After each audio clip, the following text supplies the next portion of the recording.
Plus attendre, nous allons demander à Madame Dominique Faure, secrétaire d'État en charge de la ruralité, entre autres, mais elle nous en dira un mot, de bien vouloir rejoindre le pupitre. Voilà, Madame les ministres, officiellement, je vous demande d'ouvrir Ruralytique numéro 17 2022. Merci beaucoup.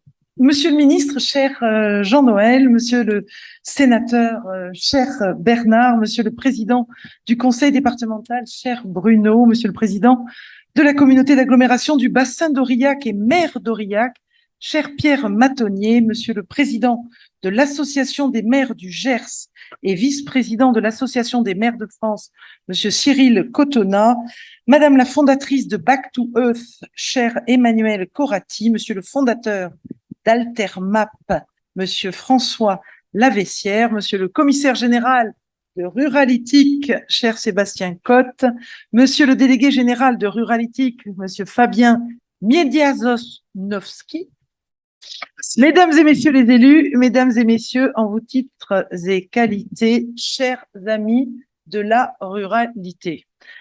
Alors tout d'abord, un grand bravo à ce département, vous dire toute la fierté qui est la mienne, qui est la nôtre, avec Jean-Noël, de faire cette visite officielle dans votre département, qui est véritablement précurseur dans le domaine du numérique. On le voit dans l'organisation de cette 7e édition de Ruralytique. Et c'est vrai que pour moi, qui suis ingénieur informatique et télécom à la base et qui ai fait ma carrière dans beaucoup d'entreprises, dont les entreprises de télécommunications, voir à quel point vous avez embarqué dans les territoires ruraux, dans un département éminemment rural, le numérique et les télécommunications il y a déjà 20 ans, c'est vraiment un grand bravo par lequel je veux commencer. C'était il y a 20 ans, Vincent Descoeur et Serge Pilissier faisaient le pari d'organiser un forum national sur les enjeux des technologies de l'information et de la communication que l'on appelait les TIC pour les territoires ruraux, donc déjà il y a 20 ans. Cette initiative puisait d'ailleurs ses racines dans une démarche encore plus ancienne, lancée, et ça a été dit à l'instant, en 98, toujours dans le Cantal, autour du développement des usages du numérique, le cyber-Cantal. La réflexion était légitime dans un monde de plus en plus interconnecté. Quelle place pour le numérique dans nos territoires ruraux? Quand on sait à quel point, et je le disais tout à l'heure en plus petit comité, à quel point la proximité est au cœur de nos politiques publiques, doit être au cœur de nos politiques publiques nationales, pas seulement au cœur de nos politiques publiques locales, eh bien, on voit à quel point le numérique permet d'avoir accès aux services, permet de réduire cette distance, de lutter contre l'isolement qui est perçu par nos concitoyens éloignés des services et qui vivent dans cette belle, souvent, ruralité. Alors, cette intuition de départ par les fondateurs, eh bien, en fait, c'est devenu une chance pour la ruralité et un véritable moyen d'attirer dans ces territoires. Et c'est aujourd'hui le sujet de l'attractivité qui va être traité pendant ces journées. Et c'est vrai que l'attractivité, c'est l'amour. C'est l'amour des touristes pour un territoire et c'est l'amour des habitants pour rester sur un territoire et l'amour des habitants qui habitent ailleurs et qui ont envie de cet air pur, de cette nature, de ces paysages et de cette pureté de l'environnement. Donc cette intuition de départ s'est révélée un véritable moyen d'attirer dans ces territoires. La couverture numérique et téléphonique des territoires ruraux a permis de désenclaver économiquement et socialement des zones blanches.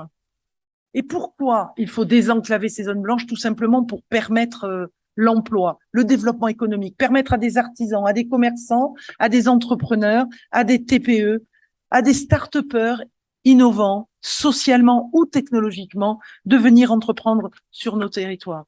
Donc, cet investissement dans les zones blanches, cette volonté de couvrir la majeure partie de notre population en territoire rural, eh bien, c'est ça qui nous anime, Jean-Noël et moi-même. Depuis 20 ans, le gouvernement et les collectivités territoriales ont travaillé main dans la main à lutter contre cette fracture numérique afin que chaque territoire ait un égal accès au numérique.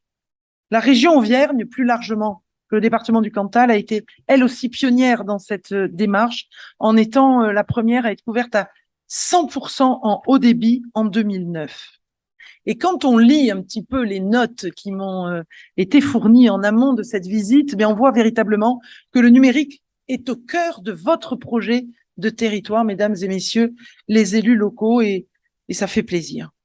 Assurer la couverture numérique des territoires, c'est accompagner la revitalisation. C'est un terme que l'on utilise beaucoup, les élus locaux, les élus nationaux. Et dans revitalisation, il y a vie, il y a qualité de vie, il y a redonner de la vie. Et donc, cette couverture en très haut débit des territoires ruraux, elle est essentielle pour permettre, comme je le disais, l'implantation d'entreprises et donc la création d'emplois, mais aussi pour réconcilier la ville et la campagne. Or, les disparités demeurent. 500 000 Français n'ont toujours pas accès à une connexion fixe. Et ce phénomène est particulièrement important dans les communes de moins de 1000 habitants, où plus d'un tiers des habitants n'ont pas accès à un Internet de qualité. Dans le cadre de la mise en œuvre de l'agenda rural, le gouvernement, au mandat précédent, s'était donc donné pour objectif d'accélérer la couverture numérique des territoires ruraux et d'encourager l'appropriation des outils du numérique par les habitants de ces territoires. On voit le déploiement d'infrastructures fixes et mobiles et on voit les usages, l'absolue nécessité de mettre des services pour que les usages amènent nos concitoyens à se former et à utiliser les outils qui sont déployés. Là aussi, je veux féliciter nos élus locaux parce que c'est 4 priorités structurantes qui sont vraiment réalité dans le projet de territoire du Cantal. Je veux les reciter ici, vous les connaissez, mais je veux les reciter. C'est la transition écologique. Comme vous le savez, mon ministère de tutelle, c'est Christophe Béchu, c'est la transition écologique et les collectivités territoriales. Donc, même si on parle aujourd'hui essentiellement de transition numérique, je crois que il faut avoir en tête que dans les 5 ans qui viennent, c'est bien la transition écologique et la transition numérique qui doit traverser la totalité de nos politiques publiques. Donc, le Cantal a mis au cœur de son projet la transition écologique, l'attractivité du territoire, la qualité de vie des habitants et, chers collègues élus locaux, l'accompagnement des élus ruraux dans leur action. Et là encore, les résultats sont là grâce à un travail transpartisan mené à l'initiative du gouvernement, mais au service de tous les territoires ruraux. Fondamental, le fait que ces actions, elles soient transpartisanes. Sur la couverture mobile, c'est 98% du territoire qui sera couvert en 4G par au moins un opérateur d'ici fin 2022. Alors, bien sûr, pas 98% du territoire, pardon, 98% de la population qui sera couvert en 4G par au moins un opérateur d'ici fin 2002. En 2017, seuls 73% du territoire l'était. Concrètement, ce sont 3593 sites mobiles identifiés dans les zones non ou mal couvertes et 1330 pylônes qui ont déjà été mis en service. Sur le haut débit fixe, 100% du territoire sera couvert d'ici fin 2022 et la fibre optique sera généralisée, parce qu'on a le haut débit ADSL, mais la fibre optique qui est largement déployée sur votre territoire et qui sera généralisée d'ici 2025. Concrètement, là encore, 25% des locaux étaient raccordables en 2017. Ils sont 70% aujourd'hui, grâce à une enveloppe qui a été investie, exceptionnelle, de 3,58 milliards d'euros. Sur le réseau cuivre, enfin, Jean Castex a annoncé en mai 2021 un plan d'action de 10 millions d'euros, en plus des 300 millions d'euros, pour agir en priorité en direction de 123 postes dans des territoires ruraux en tension. Un comité national de concertation et des comités départementaux ont également été mis en place pour travailler main dans la main avec les collectivités locales. Donc, je le disais en introduction, la couverture numérique des territoires ruraux passe aussi par un accompagnement. Mon collègue Jean-Noël Barrot en parlera aussi, bien sûr, mais par un accompagnement des Français dans leur appropriation des outils numériques. L'appropriation des outils numériques passe par les 4000 conseillers numériques qui sont actuellement pérennisés par le gouvernement dans les territoires. Et c'est par l'humain, que nos concitoyens les plus éloignés du numérique s'approprieront ces outils, mais aussi par les usages, je l'ai dit tout à l'heure, par des applications, par des services dont ils apprendront à se servir et qui finalement améliorera leur qualité de vie. De nombreuses personnes ont des difficultés à utiliser ces nouveaux outils numériques et recourent à l'aide d'aidants comme les travailleurs sociaux. Les CCAS font un travail remarquable.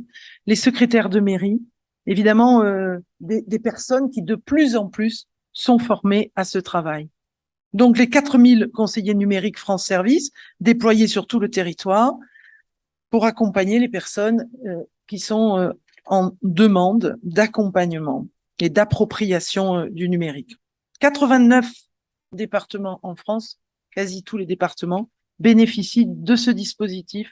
Donc, France Service et un ou plusieurs des 4000 conseillers numériques. En outre, le gouvernement encourage le déploiement des tiers-lieux très importants qui sont des espaces de coworking, mais aussi de partage, de création de liens sociaux. Et on parlait à midi de villages artisanaux qui peuvent tout à fait être considérés comme des tiers-lieux et bénéficier de l'accompagnement de l'Agence nationale de cohésion des territoires qui accompagne financièrement la création de tiers-lieux. 300 tiers-lieux dits fabriques des territoires ont déjà été créés avant avec une aide qui peut aller jusqu'à 150 000 € pour chacun d'entre eux. En conclusion, pour ne pas être trop longue et ouvrir avec vraiment enthousiasme ce Ruralytique 2022, vous dire, et c'est avec beaucoup de conviction que je vous dis que nous sommes à la tâche. Le gouvernement est à la tâche et ce n'est pas pour rien que nous sommes venus ensemble avec Jean-Noël Barrot pour accélérer la couverture numérique des territoires ruraux, démultiplier nos efforts en ce sens, couverture 4G, fibre, réseau cuivre, réseau d'aidants numériques, conseillers numériques. Au lendemain de la crise du Covid-19 et alors que nos territoires ruraux connaissent un exode des citoyens urbains, la ruralité doit être en capacité d'accueillir de nouvelles activités économiques, d'accueillir des télétravailleurs, d'accueillir des start-upers, je l'ai dit, aussi bien dans l'innovation sociale que dans l'innovation technologique. Ainsi, nous considérons que le numérique est à la fois un droit de nos territoires ruraux et un atout pour leur développement. C'est un véritable élément essentiel de l'attractivité de nos territoires ruraux. Je vous remercie très sincèrement, très chaleureusement de m'avoir invité à ouvrir cette table ronde et je me réjouis par avance d'y participer avec vous tous. Merci beaucoup. Merci, Madame la Ministre.